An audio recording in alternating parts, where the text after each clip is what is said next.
How to fix WhatsApp not sending messages on iPhone.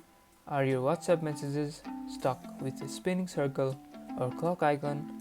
Let's fix your iPhone so you can send messages instantly again. First, make sure your Wi-Fi or mobile data is working. Open Safari or YouTube to confirm your internet is active. Go to Settings, go to General, then go to Background App Refresh, and make sure it's enabled for WhatsApp. This keeps it connected even when in background.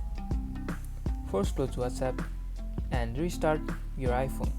Sometimes a simple refresh fixes the issue. Go to screen time and make sure WhatsApp isn't restricted. Also check for iOS updates to rule out the system bugs.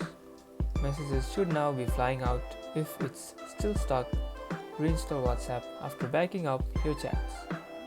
And that's about it.